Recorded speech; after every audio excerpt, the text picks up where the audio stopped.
Paul Hamilton joins now on the Wester Hotline. Good morning, Paul. Good morning. How are you? I'm good. I actually want to start before we get to the draft or we get to the Sabres. This, Josh has had in the update, the CBA being extended, Paul, and going to an 84-game season. They used to have 84 games, right? Early 90s. But I guess why they've really felt the need to add 2 more games, and we also, I wonder if we'll even really notice because it's such a small difference compared to 82. Well, it's all money. I mean, you get 2 more games of revenue out of it, but for me, I mean, I know Brian Koziel and I have had this conversation probably for longer than 10 years. This season should be shortened if you want better hockey. I mean, you should take 10 games off instead of always having. It seems like you always have a team playing 3 and 4, or back to back, or just a bunch of games and just trying to get through it type of a thing. It's like, well, we really can't play the game we want to play. We're going to have to play a different game here because we know we're dead tired, and we're just going to have to see if we can get through it and get a couple of points or a point out of it and steal a point or have a goaltender stand on his head. Or every time there's a break, like an Olympic break, and you come back for probably the first 3 or 4 days, you see fantastic hockey. It's just great because all the teams are rested. They're ready to go. Sometimes it's a little bit of sloppy hockey because they haven't played in a bit, but that's okay. And but it's fast hockey, and you just enjoy watching it throughout the league. And it's because you don't have teams dragging, but they're never going to do that because it's going to take money out of the owners' pockets. Yeah. It also could lead to, I saw this being written about yesterday, could lead to the season. Like the way they might do it is the season would start earlier, maybe even into like late September. And man, like think about how, not that the team in the finals will be complaining, but how long a team could be playing. I mean, you could be playing from like the end of September into the end of June. I mean, the length in which the season goes over the course of the calendar would be, I think, it already feels like it's long enough on that front. Well, it's just replacing 2 regular season games or 2 preseason games with 2 regular season games. Right. Because they'd be shortening the preseason in addition. Right, which is what it winds up with. That's where you would be if you're going to back up a little bit and take 2 preseason games off the docket. So, but yeah, it's because that last preseason game is almost never including NHL players. It's all. I mean, that last preseason game is almost always the Rochester Americans. Mm-hmm. And teams not using their NHL players. So, it's one of those games anyway where it's just a throwaway anyway. I mean, it's not very few coaches are playing players that are fighting for jobs or anything like that. That's usually already been taken care of by the last preseason game. Paul Hamilton with us on the Wester Hotline. So, Paul, speaking yesterday to Michael Kesselring and Josh Doan, they did Zoom calls with the media. What did you learn talking to them for the first time? Well, they, it's a new beginning. I mean, Kesselring enjoyed the first year of being in Utah, and is going to leave a lot of different friends that he had, but he's excited for the role that he's going to get in Buffalo. It's an elevated role and something that he's looking forward to. And he had an opportunity to try it out last year because Utah had some injuries, so he got to play top 4 minutes per quite a long period of time last year because of a couple injuries that Utah had, and he did very well with it. His numbers were excellent with it and showed that. Plus, I remember watching the World Championships and thinking to myself, he's a pretty good hockey player. I mean, he had a lot of responsibility for Team USA at the World Championships when they won the gold medal.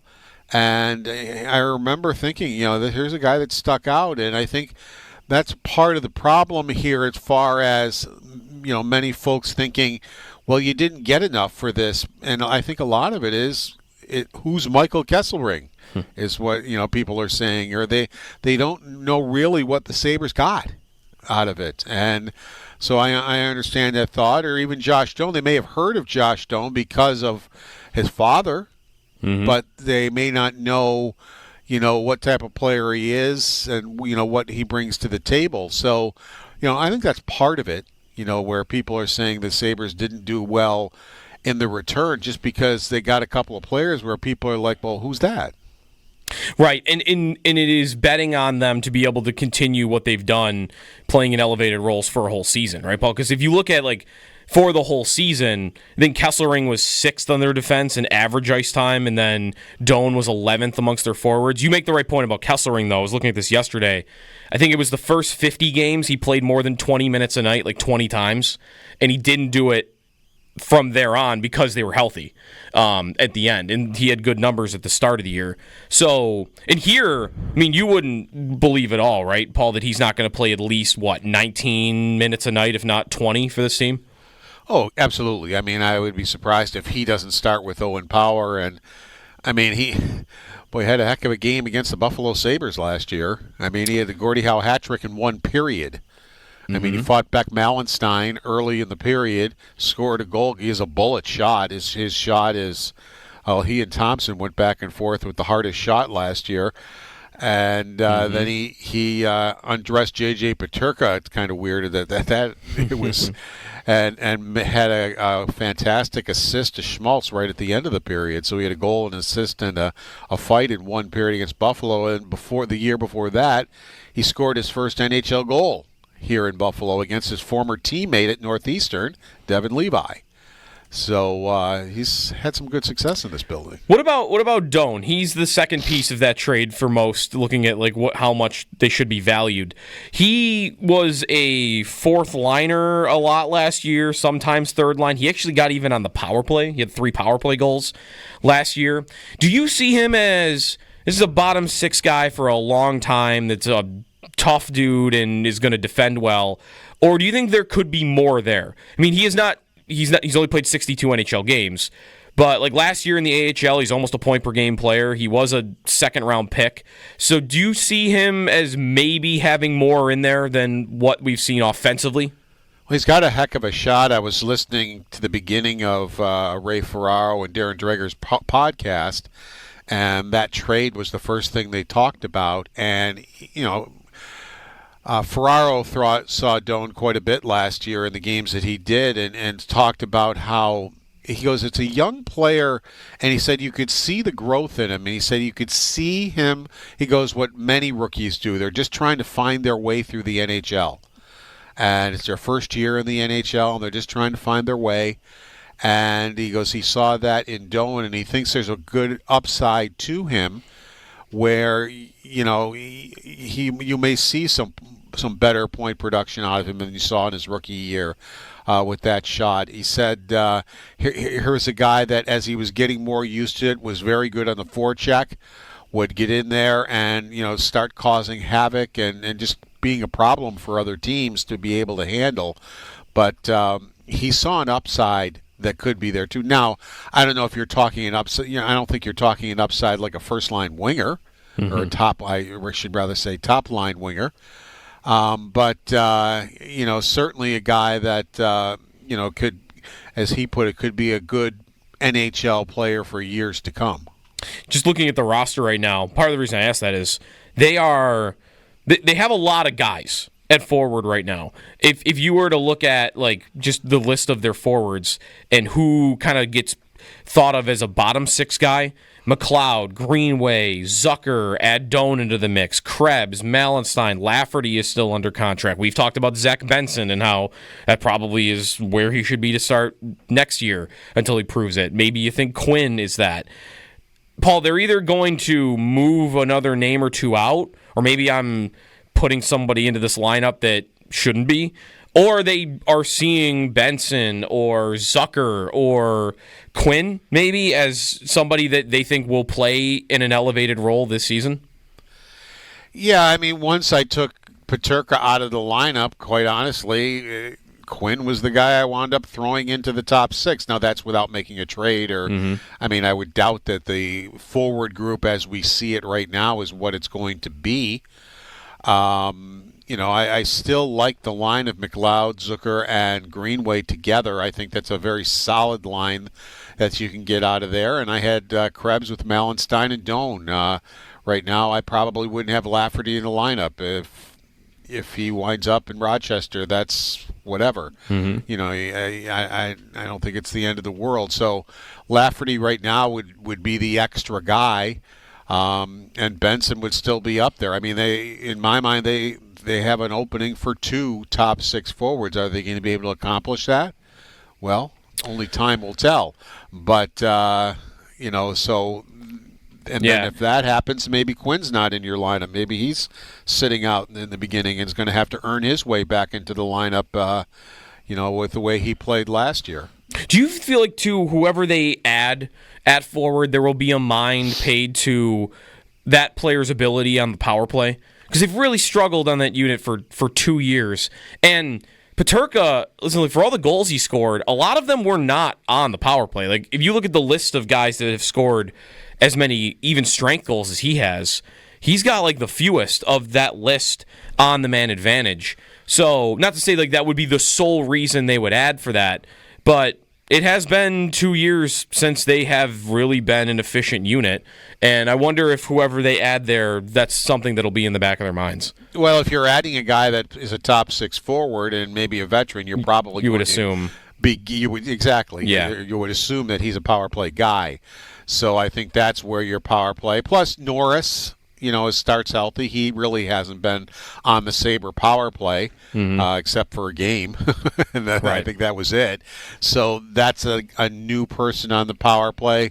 Kulik is a year older, and is, I would expect, is going to be a power play player in his career. So, for guys that are already on the team. But I'm not sure guys we're talking about the power play are even on the team yet that can maybe help their power play. Paul Hamilton with us on the Wester Hotline. Okay, Paul, so the draft tonight, 9 overall. Adams has spoke pretty openly about, being willing to trade the pick. What are the odds you think they actually do trade the pick? Because I'm not going to not to ask like specific odds, but I would have told you it was better than 50-50 last year, and nobody traded their pick. That's why I was going to ask, because as much as we might talk about it, it is like I saw a list of top 10 picks that have been traded, and it just doesn't really happen that much in the NHL. No, it doesn't. And when you think there's going to be a bunch of trades is when they happen, and when you don't think there are is when they do happen. It's just the way it goes.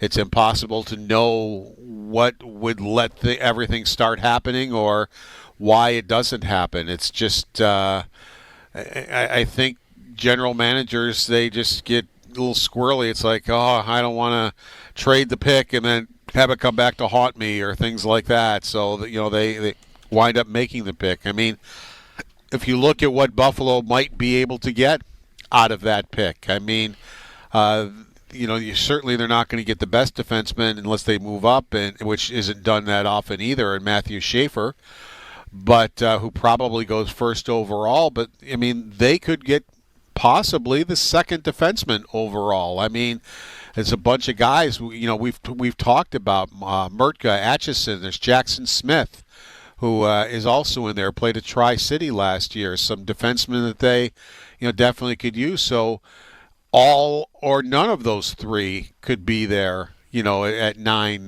when we're talking. I could really see if the Sabres do make the pick, them being able to get a defenseman and maybe the second best defenseman in the draft. Do you know how it's going to work tonight? Like, is Bettman going to make all the picks because they're live there, but the GMs are remote? Will the GMs do it? Do you have any clue?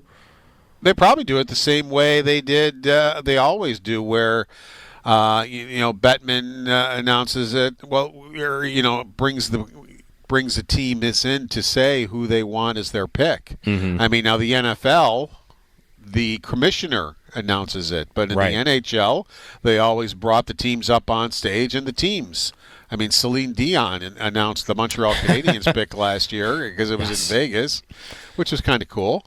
It'll be interesting to see now. I'm trying to think what happened during COVID when the whole draft was remote. I think Adams announced them picking Owen Power from like the club level, if I remember right. They had something set up. You're right. That's exactly what they did. Yeah. So maybe they'll just do that again, where like Bettman will tee it up. I guess I don't know. Yeah, those kind of logistics, I don't pay that much attention to. So until rolling. Now that you brought it up, it's the first time I've thought about it. So I'm kind of spitballing and guessing as we go along. Yeah, here. One way or another, we'll find out who they draft in the moment. Paul Hamilton on the Western Hotline. Thanks, Paul, and enjoy the draft. 7:00 tonight for coverage, and we'll be listening. Yeah, Brayton and Brian Kozia will get us started. I'll be down at I keep wanting to say the arena. I will be down at the stadium. Mm-hmm. There used to be an arena down there for the first outdoor game, but there won't be tonight. Thanks, Paul. Yep. Paul Hamilton with us as the draft gets rolling tonight at 7:00.